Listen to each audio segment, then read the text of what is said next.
வந்திருக்கும் அனைவர்களுக்கும் வணக்கம். பத்திரிகை நண்பர்களுக்கும் தொலைக்காட்சி தோழர்களுக்கும் இன்டர்நெட் இணையவர்களுக்கும் என்ன சொன்னீங்க? நன்றி. அனைவருக்கும் வணக்கம். தீப்பந்தம் அது வந்து நான் நினச்சி வந்தது என்னென்னா, ஒரே அடித்தடியாக இருக்கும், விட்டு குத்தாக இருக்கும்னு நினச்சிட்டு வந்தேன் வரும்போது. அப்புறம் இது பார்க்கும்போது பார்த்தா அவங்கக்கிட்ட இருந்து என்ன தெரியுதுன்னா, அவங்கள பொறுத்த வரைக்கும் டைரக்டர் தயாரிப்பாளருக்கு என்ன தெரியுதுன்னா, ஒரு சமாதானமாக இருக்கலாம் அப்படிங்கிற மாதிரி தோணுது எனக்கு. உண்மை தானே? இல்லை, சமாதானம் வேண்டாம். ஓகே. ஏன்னா நான் இப்போ வரும்போது தான் ஒரு புக்கு படித்தேன். ஏலத்தை பற்றி ஒரு 800 ரூபாய்க்கு ஒரு புக்கு வாங்கியிருந்தேன். அப்பவும் வாங்கியிருந்தேன், இப்போ படித்து பார்த்தேன். அப்போ நம்ம தமிழர்கள் என்னென்ன கொடுமைப்படுத்தி செத்தாங்க அப்படிங்கும்போது அது படிக்கும்போதே நமக்கு ஒரு மாதிரி ஆயிடுச்சு. இப்போ கௌதம் சார் மிக அற்புதமாக பேசுனாங்க. நமக்கு அந்த அளவு பேச தெரியலன்னா கூட, என்னை பொறுத்த வரைக்கும் ஒரு ஜப்பானில் அணுகுண்டு போட்டாங்க. ஒரு பொண்ணு வந்து துணியை கழட்டி போட்டு நிர்வாணமாக ஓடிச்சு. அதோடு அந்த சண்டையை உலக நாடுகள் நிறுத்திச்சு. அதெல்லாம் கம்பேர் பண்ணும்போது இலங்கையில் நடந்த சண்டை பார்த்திங்கன்னா, உலகம் வந்து அத்தனையும் வந்து இலங்கை தமிழர்களுக்கு வந்து பாதுகாப்பாக நின்றுருக்கணும், நிற்கலை. அப்போ உலகம் இல்லை. அவங்க வந்து எதுக்காக ஆசைப்பட்றாங்க. இப்போ வந்து ரஷ்யாவுக்கும் உக்ரைனுக்கும் சண்டை நடக்குது, இஸ்ரேலுக்கும் காசாவா அங்கே சண்டை நடக்குது. போட்டுக்கிட்டே இருக்கானுங்க குண்டை. இவன் எல்லாம் நல்லா இருக்கானுங்க, அந்த மக்கள் தான் செத்துக்கிட்டு இருக்காங்க. ஏன்னா அதிபர் யாராவது செத்துருக்காங்களா? யாரும் சாகலை. சாகிறதுலாம் மக்கள் மக்கள் மக்கள் தான், அவ்வளோதான். அவங்க சாப்பாடு கையாந்ததை பார்க்கும்போது நமக்கு கண்ணீர் வருது. ஏன்னா அந்த டைமில் நம்ம உட்காந்து சாப்பிட்டுக்கிட்டு இருக்கோம் பார்த்திங்கன்னா, அது வந்து தாங்கவே முடியல. என்னடா பண்ண முடியும்? ஒருவேளை நம்ம கடவுளாக இருந்தால் எல்லாத்தையும் அப்படி சவிச்சிடலாமா அப்படின்லாம் நினைக்க வேண்டியிருக்கு. எனக்கு வந்து நான் சண்டை மாஸ்டர் தான், ஆனால் உலகம் நிம்மதியாக இருக்கணும் அப்படின்னு நான் நினைக்கிறேன், என்னை பொறுத்த வரைக்கும். ஏன்னா யாருமே கஷ்டப்பட்டு வாழக்கூடாது. ஏன்னா ஒரு 100 வயசு 120 வயசு வரைக்கும் ஒரு மனுஷன் வாழ்வான் அப்படின்னு நம்ம சித்தர்கள்லாம் சொல்கிறாங்க. அப்படி பார்க்கும்போது அதில் வந்து ஒரு 20 வயசு வரைக்கும் படிப்பு அதுக்கு போயிடும். அப்புறம் ஒரு 20 வருஷம் கல்யாணம் பண்ணி குழந்தை பிறகு அதுக்கு போயிடும். ஒரு 30-40 வருஷம் தூக்கத்தில் போயிடும். அப்புறம் வந்து சண்டை அது சரியாக போயிடும். குடும்ப சண்டை, அந்த சண்டை, நண்பர்களுக்கு சண்டை, துரோகிகள் சண்டை, அப்படி சரியாக போயிடும். வாழ்கிறதோ 40 வருஷம்தான். அந்த 40 வருஷத்துக்கு நிம்மதியாக இருக்கணும் அப்படின்னு நான் நினைக்கிறேன். என்னை பொறுத்த வரைக்கும் என்னோட இது நிம்மதியாக இருக்கணும் அப்படின்னு நினைக்கிறேன். இருந்தாலும் உங்களை வந்து உங்கள் படைப்புக்கு வந்து உண்மையிலே ஒரு கை தட்டலாமா? உங்கள் படைப்புக்காக கை தட்டலாம். ஏன்னா வந்து அற்புதமாக வந்து படைச்சிருக்காங்க. அதை கொண்டு தமிழ்நாட்டுக்குள்ள வந்து காமிக்கணும்னு நினச்சிருக்காங்க. அதுதான் பெரிய விஷயம். நானும் இலங்கைக்கு ஒரு 4-5 படம் ஷூட்டிங் போயிருக்கேன். அப்போ வந்து நம்ம தமிழர்கள்லாம் எப்படி பார்ப்பாங்கிறது நமக்கு தெரியும். அந்த இதெல்லாம் நான் பார்த்துட்டு, ஏன்னா நான் கையிலே வில்லு மாதிரி ஒன்று விடுவேன், அங்கே வரைக்கும் போய் நிற்கும். என்னை கிண்டல் பண்ணான் அந்த ஃபைட்டர்ஸ், அங்கே இருக்க ஃபைட்டர்ஸ். அது எப்படி விடுவா அப்படின்னா, சரி கரெக்டாக நெத்தியில் விடுறேன்னு கரெக்டாக நெத்தியில் அடித்தேன். அவனுக்கு ஹாஸ்பிட்டலில் அட்மிட்டு. அப்புறம் தமிழர்கள்னா சும்மா இருக்கமா அப்படின்னு நினச்சேன். ஏன்னா இன்றைக்கி வந்து இவங்க சொன்னது பார்த்திங்கன்னா நிறையா, அது மருத்துவமாக இருக்கட்டும், இல்லை ஏதோ ஒரு நிறைய விஷயத்த எடுத்து எரிச்சிட்டாங்க. நம்ம தமிழ்நாட்டிலே வந்து வெளிநாட்டுக்காரன் வரமா எல்லாம் தூக்கிட்டு போயிட்டான். கோயிலில் நம்ம மீனாட்சி அம்மன் கோயிலில் அங்கங்கே மறைச்சி வச்சது தான் இப்போ நம்ம எடுத்து படித்து ஓரளவு மருத்துவமாக இருக்கும். உலகெல்லாம் கொரோனா வரும்போது நம்மளை காப்பாற்றுனது வெறும் கபசுர குடிநீர். அப்போ நம்ம சித்தர்கள் எவ்வளோ கண்டுபிடிச்சி நமக்கு கொடுத்துருக்காங்க. அந்த மாதிரி அற்புதமான சில விஷயங்களை எவ்வளோ பாதுகாக்கணும்னு நினச்சி தான் கொளுத்திட்டானுங்க அந்த துரோகிகள். அதைத்தான் நீங்கள் சொல்ல வரீங்க. அதுதான் உண்மையாக இருக்கும். ஏன்னா தமிழர்களோட வாழ்க்கை வரலாறு அழிச்சிக்கிட்டே இருக்காங்க. இப்போ கௌதம் சார் சொன்ன மாதிரி இன்றைக்கி வந்து தமிழ்நாட்டுக்குள்ளே வந்து பாருங்களேன், இப்போ முன்னாடி நான் பஸ்ஸு பார்ப்பேன். பஸ்ஸு பார்க்கும்போது தமிழ்நாடு மாநகர பஸ்ஸுன்னு இருக்கும். இப்போ மாநகர பஸ்ஸு பண்ணுறதுக்கு தமிழ்நாடை காணும், சென்னையில், தமிழ்நாட்டில். ஏன்னா புரியல எனக்கே, ஏன் அப்படின்னு தெரில.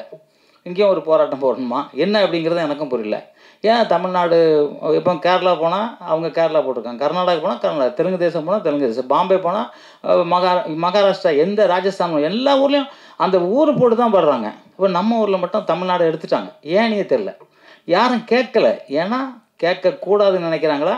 ஏன்னா பார்த்தீங்கன்னா நம்ம எம்பி ஒருத்தர் வந்து தெலுங்கில் போய், தமிழ்நாட்டு எம்பி தெலுங்கில் போய் இப்போ உறுதிமொழி எடுத்துக்கிறாரு. தமிழர் இல்லை அவர், நமக்கு எப்படி சப்போர்ட் பண்ணுவார்? அதான் ஓட்டு போடும்போது நம்ம தமிழர்களான்னு பார்த்து தான் போடணும். காசு வருதான்னு பார்க்குறது. இது வந்து பத்திரிகையில் நீங்கள் தான் கொண்டு போய் சேர்க்கணும் எல்லாருக்கும். ஏன்னா தமிழ்நாட்டை வந்து இப்படி போயிடுச்சுன்னா என்ன பண்ணுறது எனக்கே புரியல. எனக்கே வருத்தமாக தான் இருக்குது. ஏன்னா இலங்கை இந்த படத்தை பார்க்கும்போது எனக்கு டக்குன்னு அதான் தோணுச்சு. என்ன மாநகர பேருந்துன்னு போட்டுக்கு தமிழ்நாடு இதுதானே போட்டிருப்பாங்க, தமிழ்நாடு ஏன் எடுத்துட்டாங்க? அப்படிங்கும்போது எனக்கு வருத்தமாக இருந்துச்சு. அதே மாதிரி தான் இலங்கையில் வந்து எடுத்துருக்காங்கும்போது ரொம்ப ரொம்ப வருத்தமாக இருக்குது, மனசு வருத்தமாக இருக்குது. அவங்களுக்கு எவ்வளோ வருத்தமாக இருந்தால் இதை எடுத்துகிட்டு வந்திருப்பாங்க. கோடிக்கணக்கான பணம் செலவு பண்ணி ஏதோ நல்ல வேலை அங்கே நல்லா போய்கிட்டு இருக்குனாங்க, அது வரைக்கும் சந்தோஷம். சரி, இதை எடுத்துக்கிட்டு இப்போ வந்து திருப்பியும் சண்டை போடணுமா அப்படின்னு கேட்கும்போது ராஜதந்திரமாக என்ன பண்ணணும்னு தான் பார்க்கணும். ஏன்னா சண்டை போட்டு ஒன்றுமே ஆயுதம் இல்லாமல், ஏன்னா அவன் வச்சு அணுக்கொண்டு வச்சுருக்கான், நம்மகிட்ட துப்பாக்கி கூட இல்லை. ரெண்டு பேரும் சண்டை போட்டுக்கிட்டான்னா கையில் அடிச்சுக்கலாம். அவன் கத்தி வச்சா நம்ம கத்தி எடுக்கலாம், அவன் துப்பாக்கி எடுத்தால் துப்பாக்கி எடுக்கணும். அவன் வந்து ராக்கெட்லேருந்து குண்டு போட்டான்னா நம்மக்கிட்ட அந்த குண்டு போட்டால் மட்டும்தான் நம்மளும் போர் பண்ண முடியும். இல்லை அவன் வந்து நம்ம கையை கூட்டிகிட்டு எப்படி போர் பண்ண முடியும்? அப்போ அதுக்கெல்லாம் நம்ம தயாரானால் தான் திருப்பி ஒரு போராட்டம் பண்ண முடியும். ஒழிய இப்போ போய் கண்ணை கட்டிட்டு ட்ரெயின் வருது, நான் ட்ரெயினை நிறுத்திடுவேன். நம்ம என்ன இவரா தெலுங்கு நடிகர் என்ன பாலகிருஷ்ணா ட்ரெயின் அப்படி முறுத்துருக்கு, அதுக்கு எவ்வளோ கஷ்டம் இருக்குது. ஸோ அந்த மாதிரி எல்லாம் ஆராய்ச்சி பண்ணணும். நம்ம போர் பண்ணுறதை விட இனிமே இந்த தமிழனை எப்படி வாழ வைக்கணும், இந்த தமிழன் உலகம் முழுவதும் தலை நிமிர்ந்து எப்படி வாழணுங்கிறத தான் நீங்கள் எல்லாமே சிந்திக்கணும். என்னோட வேண்டுகோளும் அதுதான். ஏன்னா நம்ம வந்து போராடிக்கிட்டு யாரோ என்ன 20 கிட்ஸா அது மாதிரி விட்டு மாட்டி விட்டு சண்டை போடுங்கடா அப்படின்னு விடக்கூடாது. ஏன்னா அந்த ஃபஸ்ட்டு சீனில் உப்பே இல்லை சாப்பாடு, அதான் கஞ்சி கொடுக்குறாங்க. அந்த கஞ்சி குடிக்கிறது தான் ஒரு ஓப்பனிங் சீனு. அப்புறம் எல்லாம் பாருங்கள் குண்டை போட்டு எவ்வளோ அந்த கண்டுபிடிக்கணும்லாம் அவனை இல்லாமல் ஆக்கணும்னு பார்க்குறான். யார் கூட இருக்க துரோகி தான், கூட நண்பர் மாதிரி டெய்லி வந்து உட்காந்து பேசுகிறது தான் போட்டு விட்டு அவன் தான் பண்ணுறான் கடைசியில். அதானே துரோகி தானே, நண்பன் இல்லை. நண்பனே வச்சுருந்து பார்த்தா அவன் வந்து அது மாதிரி அவன் தான் போடுறான். அதனால் நம்ம வந்து பாத்திரம் அறிஞ்சு பிச்சை போடணுங்கிறது. நான்லாம் கூட பாத்திரம் அறிஞ்சு பிச்சை போடாமல் நிறையா மாட்டியிருக்கேன். அதனால் நம்ம இனிமேல் இருக்கிறவங்க பாத்திரம் அறிஞ்சு பிச்சை போட்டு எல்லோரும் எப்படி எங்கெங்கே வைக்கணுமோ அதை வைக்கணும். இப்போ தமிழ்நாட்டிலே வந்து பார்த்திங்கன்னா, இப்போ எங்கள் எம்ஜிஆர் நகர் பார்த்திங்கன்னாக்க காலையில் அப்படியே ஒரு 3:30 மணிக்கு எழுந்துச்சி வந்தால் எல்லாம் ஹிந்திக்காரவங்களாக போகிறாங்க. இப்போ 10 மணிக்கு போனால் எல்லாம் ஹிந்திக்காரவங்களாக தான் போகிறாங்க. தமிழர் ஆளை காணும், எங்கே இருக்காங்கன்னு தெரியல. எல்லாம் சாராயம். பார்த்திங்கன்னா 6 வயசு பொண்ணை கற்பழிச்சிட்டான், 3 வயசு பொண்ணை கற்பழிச்சிட்டாங்களாம். தண்ணி அடிக்கிறதுனால அவன் மூளை கெட்டு போச்சு. அவனுக்கு குழந்தை எது, அம்மா எது, ஒரு தெய்வம் எதுன்னு கூட தெரியாமல் கற்பழிச்சிட்டான். டெய்லி பார்த்திங்கன்னா நியூஸ் பார்த்தா பிரேக்கிங் நியூஸ் மாதிரி வந்துக்கிட்டே இருக்குது. நமக்கு அவ்வளோ வருத்தமாக இருக்கமோ. சாராயம் குடிக்கிறது மட்டும்தான் இந்த அத்தனை பேரும் கெடுதல் அப்படின்னு நினைக்கிறோம். அந்த சாராயத்தை கொடுக்குறத விட்டு தொலைங்களேன். இந்த அரசாவது வந்து சாராயம் காய்க்கிறதா வச்சு சாராயம் தயார் பண்ணுறதா காய்க்கிறது இல்லையோ, அதை விடுங்களேன். வரி போடுங்க, ஒவ்வொரு வீட்டுக்கும் அந்த எக்ஸ்ட்ரா வரி போடுங்க. அரசு நடத்துறதுக்கே உங்களுக்கு வந்து காசு இல்லை. அப்போ என்ன பண்ணோம்? வரி தான் இப்போ போட்டிங்களா, கரண்ட் பில் ஏறி இருக்குது, வீட்டு வரி ஏறி இருக்குது. அது மாதிரி நடந்தா வரி உட்காந்தா வரின்னு போடுங்க, போட்டுட்டு இந்த சாராய கடை ஒழிங்க. ஏன்னா மக்கள் நல்லா இருக்கணும். கஞ்சா அப்படின்னு இல்லை, நிறைய சாராயம் தான் குடிச்சு ரோட்டில் டான்ஸ்லாம் ஆடுறாங்க, பஸ்ஸை அப்படி நிறுத்திக்கிறாங்க. அந்த பாலாயா படம் பார்த்தோம்னா பஸ்ஸை நிறுத்துறான் போய் தண்ணி அடிச்சு. இப்போ நானே நினைப்பேன், என்னடா இவன் கார் அப்படி நிறுத்தினா காரை ஏற்றிடணும்னு நினைப்பேன், மேலே ஏற்றணும்னு தான் நினைப்பேன். தண்ணி அடிச்சானா அப்படி தோணுது. ஏன்னா அதனால் அதெல்லாம் மறந்துடணும். நீங்கள் தான் போராடணும், பத்திரிகையாளர் தான் போராடணும். ஆமாம், நீங்கள் தான் போராடணும். நாங்கள் உங்கள் கூட நிற்போம். இல்லை நாங்கள் போராடுறோம், நீங்கள் எங்கள் கூட இல்லைங்க. இல்லைங்க, எல்லாமே சொல்கிறேன். அதான் நீங்கள் தான் சொல்கிறீங்க, கஞ்சா அப்படின்னு சொல்கிறீங்களா? ஓகே, இப்போ இலங்கை மேட்டருக்கு வருவோம். இலங்கை வந்து தமிழர்களே இல்லாத அளவுக்கு ஆக்கிட்டாங்கல்ல.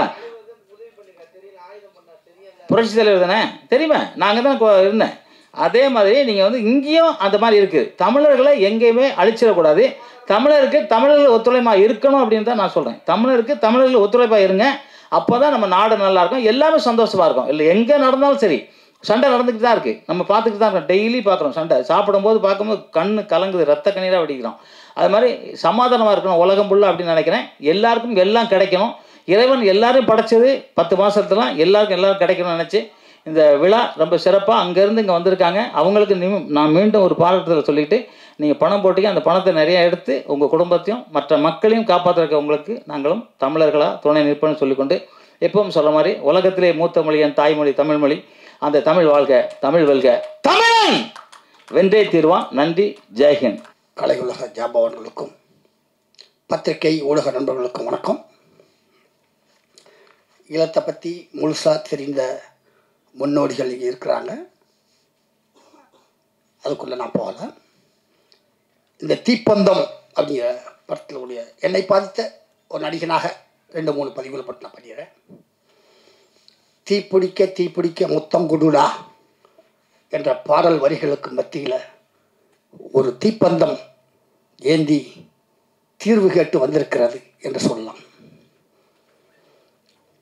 இதனுடைய ஸ்டாப்பில் அந்த காலேஜ் ஸ்டூடெண்ட்ஸ்லாம் இருக்கும்போது பார்க்கும்போது நாங்கள் சினிமா வாய்ப்பு தேடி 4-5 பேர் தங்கியிருக்கும்போது அந்த 4-5 பேருக்கும் ஒவ்வொரு உணர்வுகள் ஒவ்வொரு கேரக்டராக இருப்பாங்கள்ல, அந்த மாதிரி நான் அனுபவித்தேன்.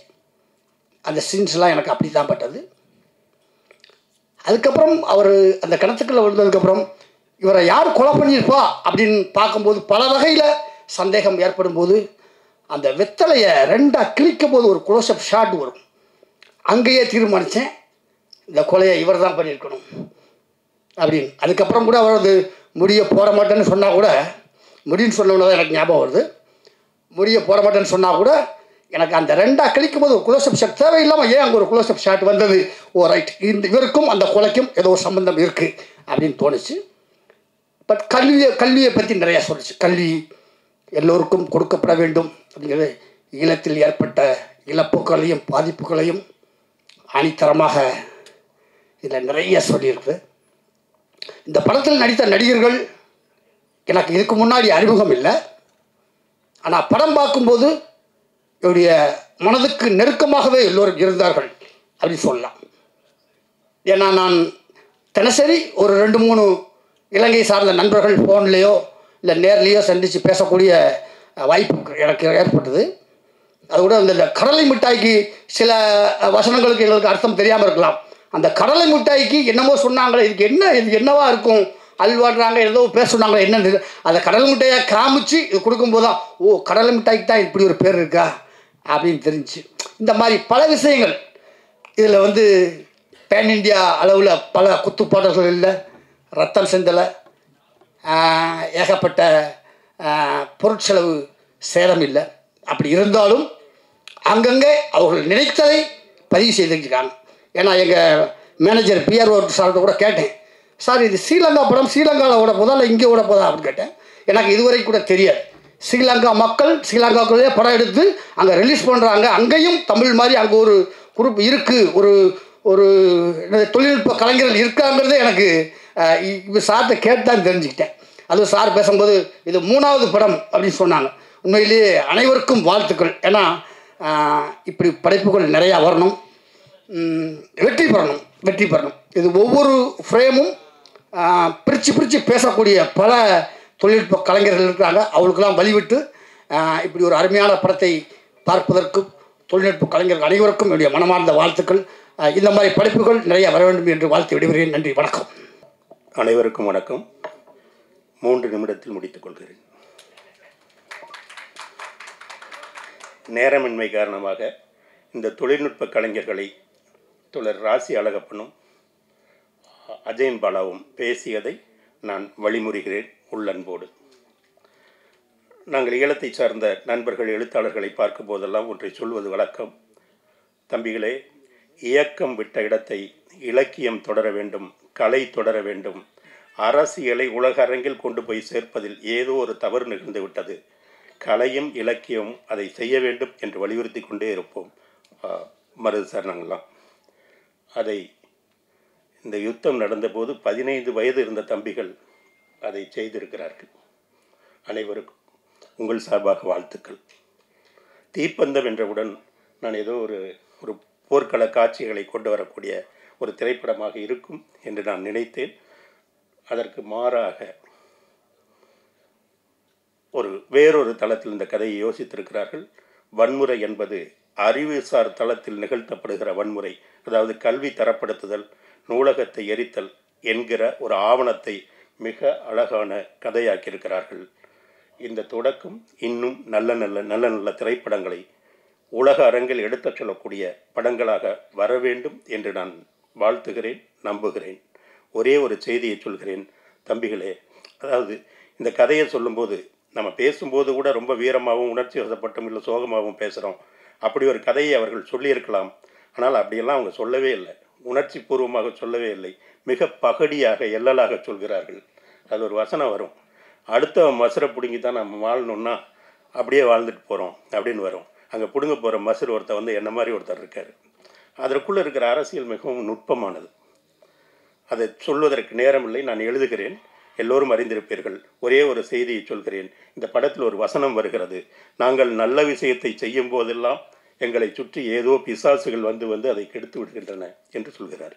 இந்த ஒரு வரிக்குள் அடங்கி இருக்கிற ஒரு நூற்றாண்டின் வரலாறு மிகப்பெரியது. இதுதான் கலை செய்யக்கூடியது.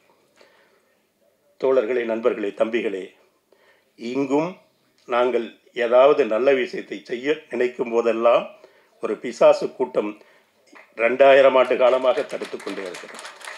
இப்போதும் செய்கிறது.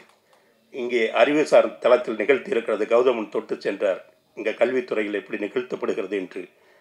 நீங்கள் எடுத்திருக்கிற படம், கலை ஒரு வரலாற்றை, ஒரு காலத்தை எப்படி ஆவணமாக்க வேண்டும் என்பதற்கான எங்களுக்கெல்லாம் ஒரு பாடம். தொடருங்கள். வாழ்த்துக்கள். நன்றி.